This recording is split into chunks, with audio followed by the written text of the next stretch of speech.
What it's like on the Camino Trail. That's our topic today. Stick around.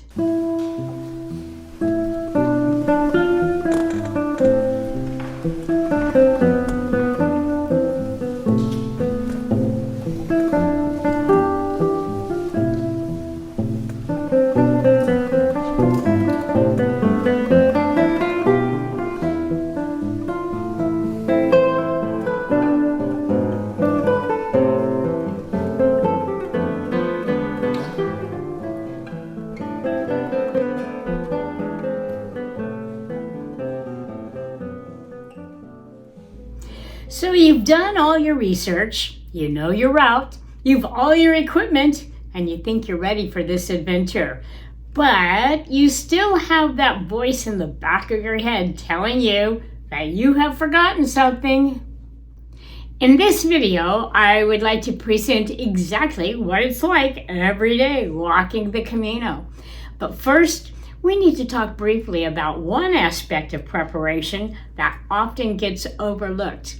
That is the mental preparation, including managing expectations, embracing the challenges, and staying motivated.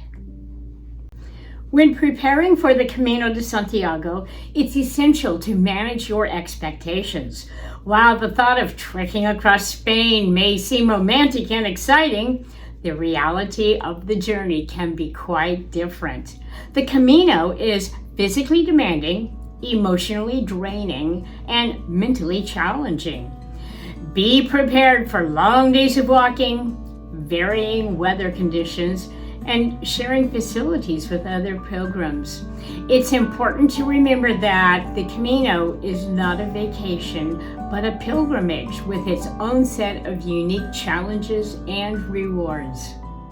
One of the key components of mental preparation for the Camino de Santiago is embracing the challenges that lie ahead, from blisters and sore muscles to language barriers and cultural differences.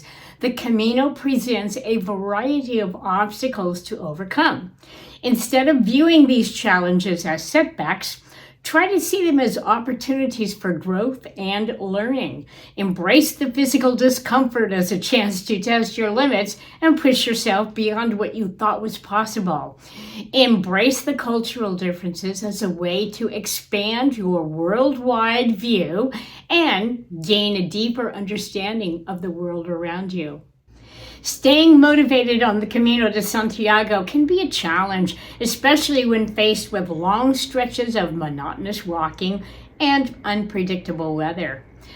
To stay motivated, set small goals for yourself each day, such as reaching a certain milestone or taking a break at a scenic spot.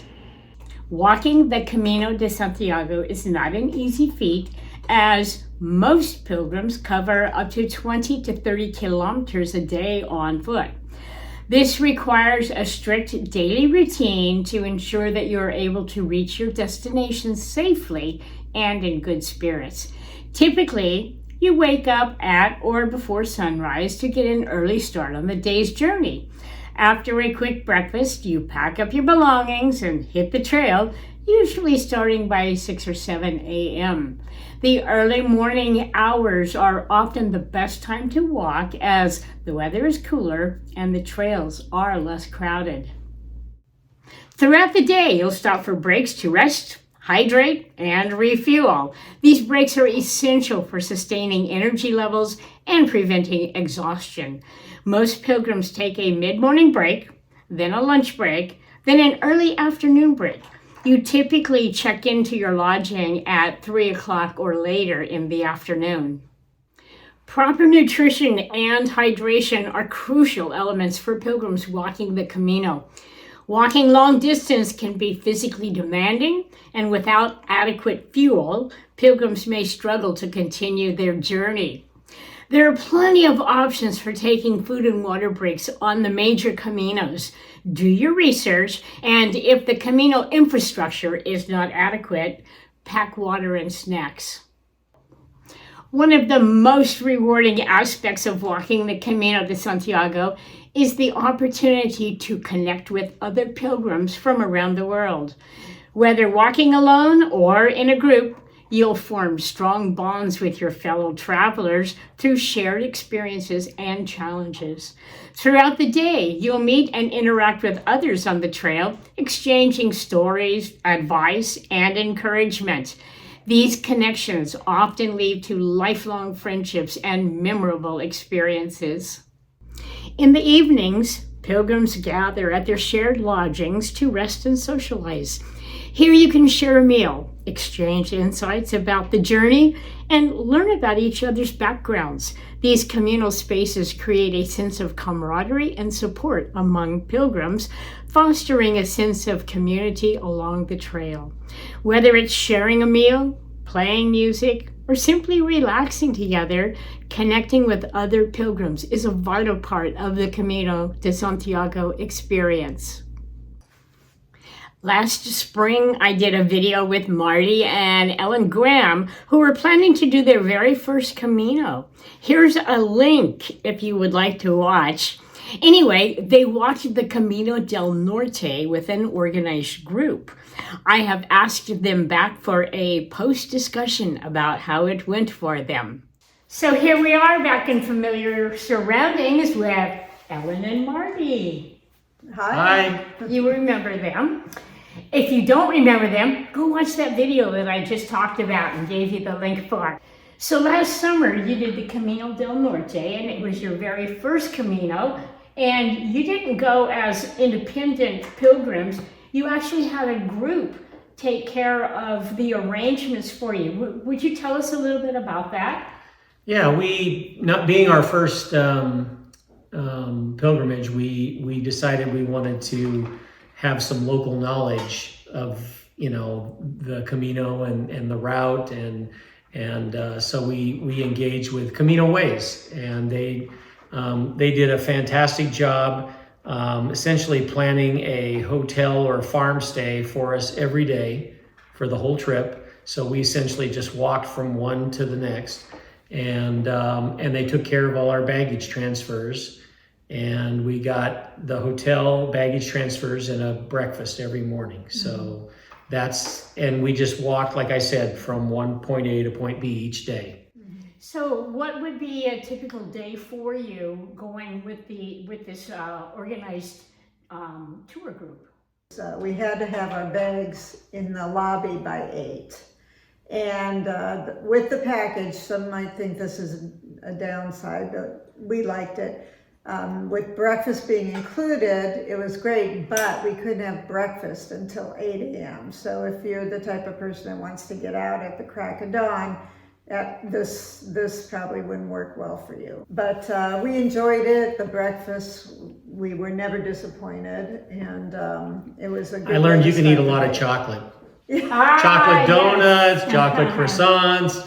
We had a lot of chocolate for breakfast every day. That was fantastic. Yeah.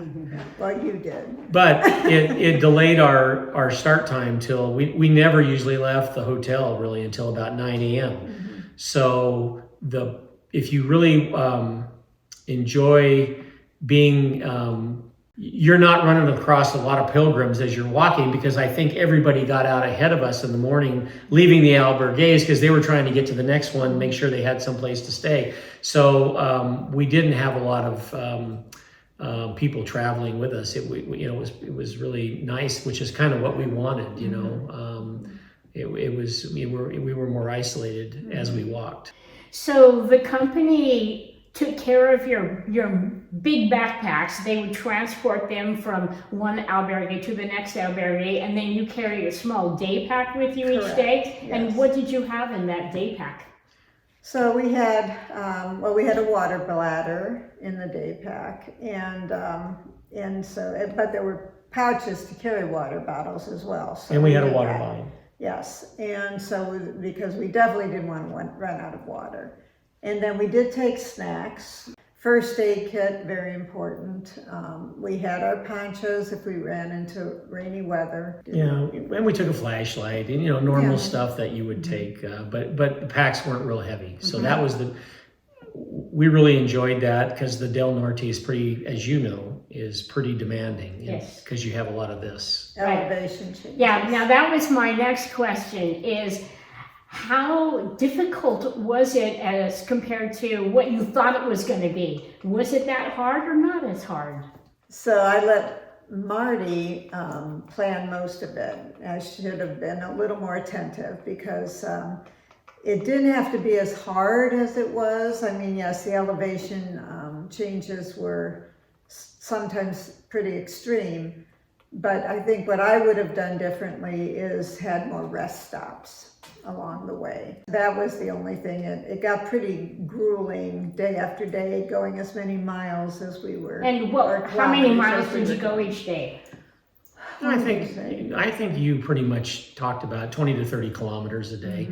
But then, of course, once you get to where you're going, the town, then you have to get to the hotel, then you have to, we want to go do some sightseeing. So you can tack on another 5 or 10 kilometers to your daily walk. And it really wasn't for me the distance. And I don't think it was for you either. She was fine. It was the elevation gain and loss that really made it quite difficult on some days. I mean, when you're having a long day, like you're going 34 kilometers and you have a lot of elevation gain and loss, that really is a pretty demanding walk. So we did, in essence, 500 miles.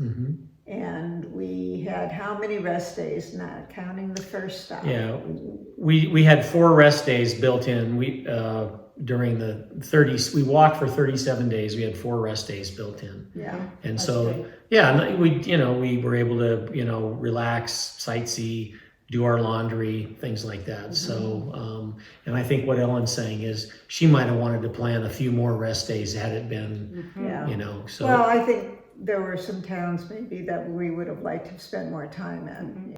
So my next question is, what was your most memorable moment on the Camino?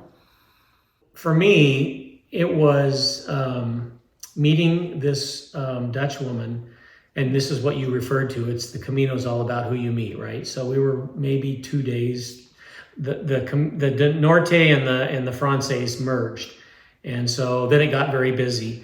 And I met this. She was just walking along. We kind of started talking. A Dutch woman. She was a research doctor, and she'd walked from Amsterdam. Wow. So it was 2,500 kilometers. Wow. She carried everything on her back. She was 63. She had a car accident when she was young, traumatic brain injury. And so she ended up having to give up being a doctor. She couldn't do that anymore. And she went on welfare, and she raised her family, 4 kids. Her husband left her.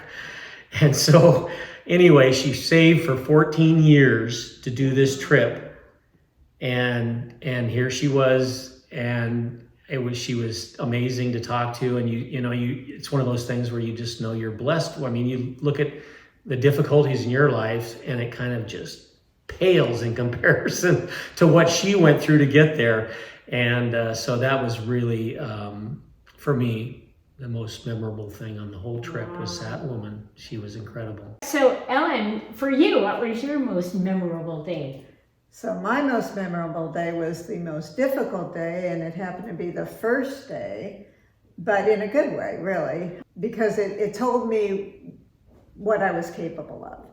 And we were walking through a very dense forest, and it was a torrential downpour, and it was quite cold, but we were very well equipped. I had a poncho on, and I stayed for the most part dry. The path that we were supposed to be following was a narrow path, again, through a dense forest, which in essence kind of turned into a riverbed. And so we were navigating rocks through that area. And I remember stopping at I think it was a little albergue at the top of the mountain there. It was nice to see the variety of ages of the people there.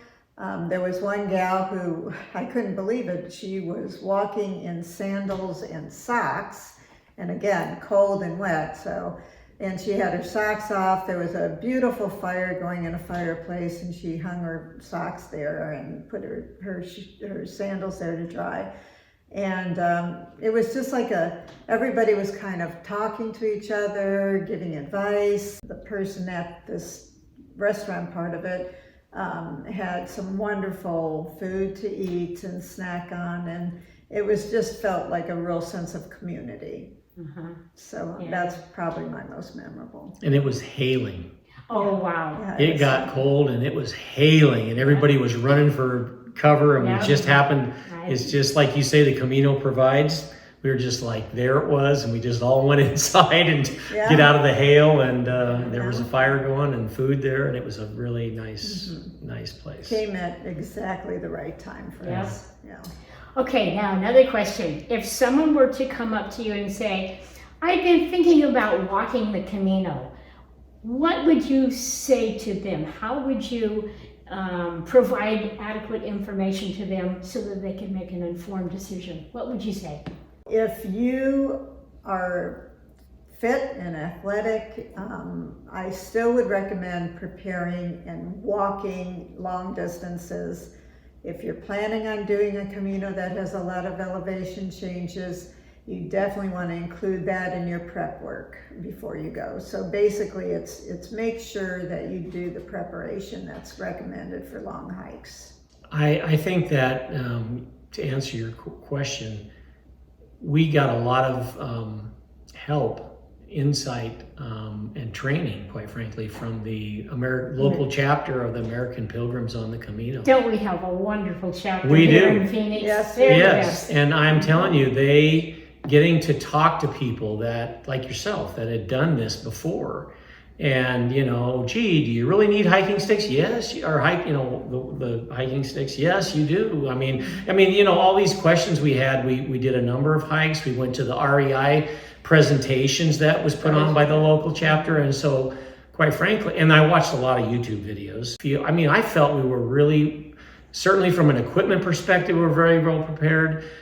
Physically, it was a little tougher than it had to be if we'd done a lot more hiking up and down hills. But no, the American Pilgrims on the Camino, the local chapter here, Valley of the Sun, was fantastic. Yes. And they really, I think, gave us a lot of insight into what we could expect and what we should be doing to prepare. And so I felt really pretty good. I don't think we went over there and were surprised at something that was like, oh my God, this is totally unprepared or totally unexpected. We were pretty prepared. Well, I'll put a link to our local American Pilgrims on the Camino Valley of the Sun chapter. That's our chapter here in Phoenix. But there's chapters all over the United States. And if you're looking for information, contact them. They're a wonderful resource. Well, Marty and Ellen, thank you so much for coming back and sharing your knowledge now with all of us. When is your next Camino? Well, we haven't got it planned yet because, as I shared with you, we're in the RV community right now. But we're definitely going to do another one, and it's definitely going to probably be the Portuguese. Yeah. Excellent choice. So That's a good one. I know you've done The it. coastal route. The coastal route. Yeah. Yeah, most definitely. Yeah. And we wanted to thank, one of the reasons we want to come back is to thank you, because you gave us a lot of insight, not only yes. personally getting a chance to talk with you, but your books as well. So Thank you. Yeah, and Yeah. the videos. And the other videos, YouTube yeah. videos. Thank you. Yeah. All right. Well, once again, thank you so much. You're welcome. you're welcome. Time for music. The selection for this video has nothing to do with the subject matter. I've chosen it for a couple of reasons. First of all, it's a cute tune, one that gets stuck in your head and is with you your entire day of walking. Next, it's historically a first. The composer, Bob Carlton, wrote it in 1918. He was a strong supporter of our military, a member of the United States Naval Reserve. When he published the song, he pledged all the proceeds from the sales to benefit the Navy Relief Society. This was a first for the music industry. Here is Jada, arranged for 4 French horns.